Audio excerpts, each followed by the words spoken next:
Good morning, world. This is Tiffany, aka First Lady Realtor, coming with your real estate tip of the day. The topic of the day is costs associated with buying a home.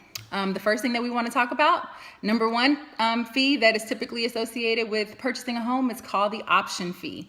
And the option fee it's basically a fee that's paid by the buyer to a seller for the option to terminate a real estate contract. Okay, so the option fee typically allows a certain number of days for the home buyer to do their due diligence and get a home inspection done. And during that time frame, the buyer can terminate the real estate contract with any further penalty. So the option fee pays for that. The other thing that you want to be aware of is that typically when you're buying a home, there's an earnest money deposit that you will pay. I like to call earnest money what's called good faith money. It's kind of like a security deposit when you're actually leasing a home. So it's kind of like it's the same thing. You'll get that money back when you go to the closing table. So basically that money gets applied towards any fees at the closing table, okay? The other thing, which I previously mentioned when I talked about the earnest fee, is the inspection fee. The inspection fee is a fee that is typically paid to a home inspector, and the home inspector will actually go out and they will evaluate a home to determine if there's any problems. You know, they'll evaluate things such as the roof, the electrical outlets, plumbing, is the water pressure okay? They'll make sure the stove that's attached to the property is working appropriately. They'll look at any kind of HVAC units that the property has. Pretty much they'll go from A to Z with the property to determine if there's any potential problems, and they'll identify those problems in a report. And so that inspection fee pays for that report, okay?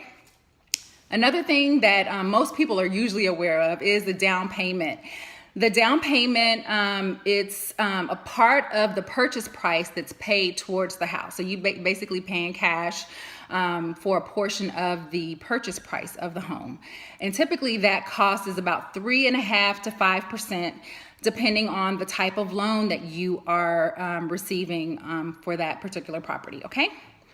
Another thing that people are not aware of are closing costs. There are fees associated with closing a real estate transaction. Those fees can include any kind of prepaid items such as taxes on the property for a certain number of months if you are escrowing for property taxes.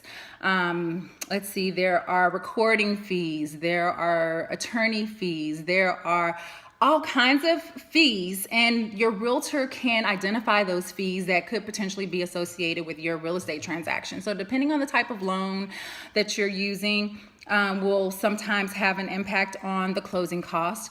The other thing that may have an impact on whether or not on the closing cost is whether or not you're paying 100% cash or you're using some sort of financial mortgage.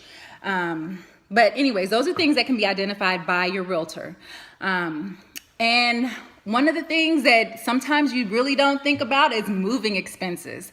Moving expenses are part of the home buying process. Why? Because you're moving from wherever you currently are to that new home. And moving expenses can include transferring utilities, renting a U-Haul truck, or hiring movers, buying boxes. I mean, you name it, you know, anything that goes along with moving from one place to the other, there's expenses usually associated with that, okay? So keep all of those things in mind. And as I come to you every single day, you guys have a blessed one. TGIF, you guys have a wonderful weekend, and I'll see you back here on Monday with your real estate tip of the day. You guys have a blessed day, and peace out.